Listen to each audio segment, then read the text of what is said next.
যখন তাকে ছেড়ে বাংলাদেশে ছিলাম ভাবতাম যে কবে তার কাছে যাব, তার সাথে একসাথে থাকবো, একসাথে ঘুরবো। এই দিনগুলোর জন্য না আমি অনেক অপেক্ষা করেছি। ফাইনালি এই সুন্দর দিনগুলো আমার জীবনে চলে এসেছে। কিছু নিয়ে থাকছে আজকের ব্লগ। হ্যালো, আসসালামু আলাইকুম এভরিওয়ান। ছিল আমাদের ট্যুরের লাস্ট ডে, আর এই খুব সুন্দর ড্রেসটা আজকে আমি পরবো। আমার এই ড্রেসটা অনেক অনেক পছন্দ হয়েছে। আমি যখন বাংলাদেশ থেকে আসি তখন এই ড্রেসটা এনেছিলাম। আর এই তো আপনাদের ভাইয়া আর আমি একসাথে রেডি হয়ে চলে এসেছি। তার সাথে আমার এমন ভিডিও বানাতে অনেক বেশি ভালো লাগে। দেন হচ্ছে আমরা সকালের ব্রেকফাস্ট করছিলাম। সকালের ব্রেকফাস্টে ছিল রুটি আর ডাল দিয়ে হচ্ছে মুরগির মাংস। এটা ইলাপু রান্না করেছিল, আর আমরা গান শুনছিলাম আর খাওয়া দাওয়া করছি। 3 দিন আমরা ঠিক এভাবে বসে টেবিলে খেয়েছি সবাই একসাথে, আর অনেক বেশি মিস করছি। ইনশাআল্লাহ আবার নেক্সট ট্যুরে আমাদেরকে একসাথে দেখতে পাবেন। আজকে আমরা আরেকটি প্লেসে ঘুরতে এসেছি। দেখেন কত টুরিস্টরা হচ্ছে এখানে ঘুরতে এসেছে। পর আমরা হচ্ছে রোপওয়েতে করে উপরে উঠেছি। এটার এক্সপেরিয়েন্সটা আমার ফার্স্ট টাইম ছিল, তার জন্য আমার অনেক বেশি ভয় লাগছিল। এটার রোপওয়েতে আমরা 6 জন বসেছিলাম। আমি আর সীমান্ত একসাথে বসেছি। আর আমার হাতে যে বড় ব্যাগটি দেখতে পাচ্ছেন, আমি হচ্ছে যেখানেই গিয়েছি না কেন আরেকটি করে ড্রেস ক্যারি করেছি। এন্ড আজকেও হচ্ছে আমি আরেকটি ড্রেস পরেছি। আর যতই উপরে উঠছিলাম ভিউটা দেখতে ততটাই সুন্দর লাগছিল। নিচ থেকে একদম ছোট ছোট লাগছিল ঘর বাড়িগুলো। নিচ থেকে প্রায় অনেক মিটার উপরেও আমরা উঠে গিয়েছি, আর ভিউটা দেখতে অনেক বেশি সুন্দর লাগছিল। প্রচন্ড পরিমাণে রোদ আর তাপ ছিল। এখানে বসে বসে আমি দেখছিলাম, আর আপনাদের ভাইয়ার উপর আমি একটু রাগ করেছিলাম বলে আমার কিছুই ভাল লাগছিল।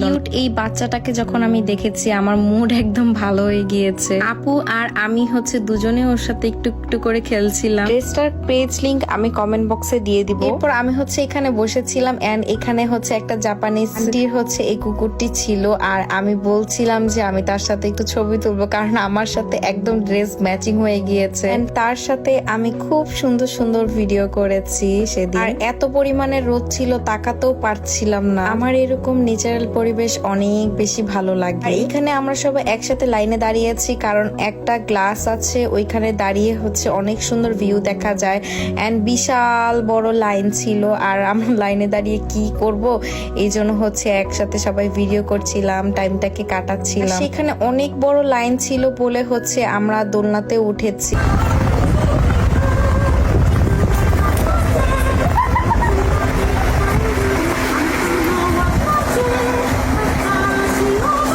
ফার্স্ট টাইম এই দোলনাতে উঠে আমি এত বেশি মজা পেয়েছি, মনে হচ্ছিল একদম পাহাড়ের কাছে চলে যাব। এরপর হচ্ছে যেই গ্লাসের সামনে আমরা আসার জন্য এতক্ষণ ধরে লাইন ধরেছি, এন্ড সেইখানে আমরা চলে এসেছি।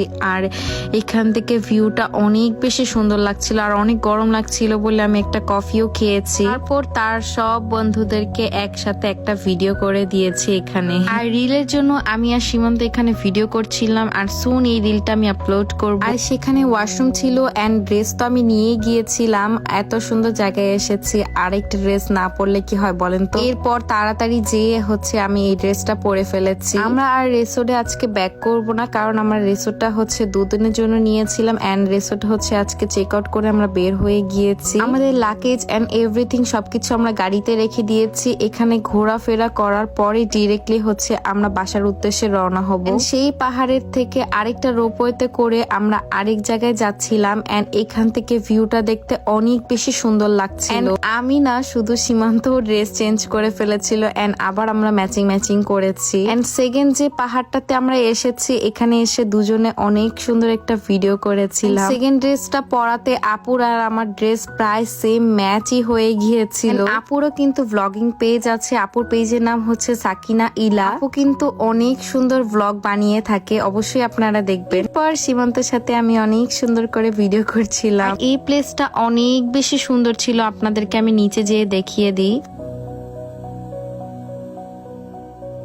এরকম জঙ্গলের মাঝখানে খুবই সুন্দর একটি দাঁড়ানোর জায়গা বানিয়েছে। এইখানে দাঁড়িয়ে খুবই সুন্দর একটা বাতাস আসছিল। এই বাতাসটা অনেক বেশি রিফ্রেশিং লাগছিল, আর আমি সব সময় হাতে পানি নিয়ে ঘুরেছি কারণ প্রচন্ড গরম। পর আপু আর আমি এই কচ্ছপের উপর উঠে বসে পড়েছি। তাদের কি ভূত চাপছে, এখন জাহিদ খানের গানে হচ্ছে তারা ডান্স করবে। হ্যাঁ ওইটাছে ওইটাছে।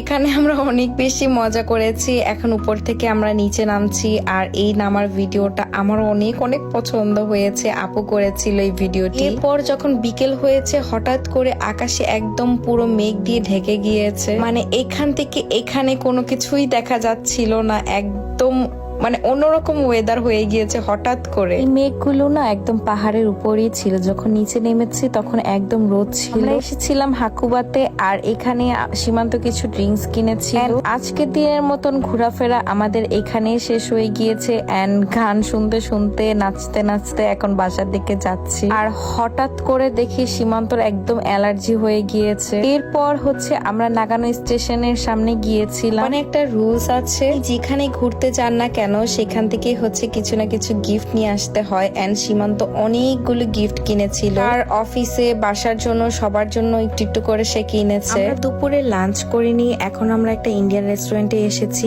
এখানে হচ্ছে আমরা আজকে দুপুরে লাঞ্চ করব। বিরিয়ানি অর্ডার করেছিলাম, কিন্তু এখানকার বিরিয়ানি দেখতে কিছুটা খিচুড়ির মতো, খেতে অনেক বেশি মজা ছিল, অনেক অনেক মজা লেগেছে আমার। এখন 237 কিলোমিটার গাড়ি চালিয়ে আমাদেরকে বাসায় যেতে হবে। সারা রাস্তা ঘুমাতে ঘুমাতে এসেছি, এন্ড ঘুম থেকে উঠে দেখি যে আমরা বাসায় পৌঁছে গিয়েছি। রাত 11টা বেজেছিল আমাদের বাসায় আসতে। ব্লগটি এখানে শেষ করছি। সবাইকে আল্লাহ হাফেজ।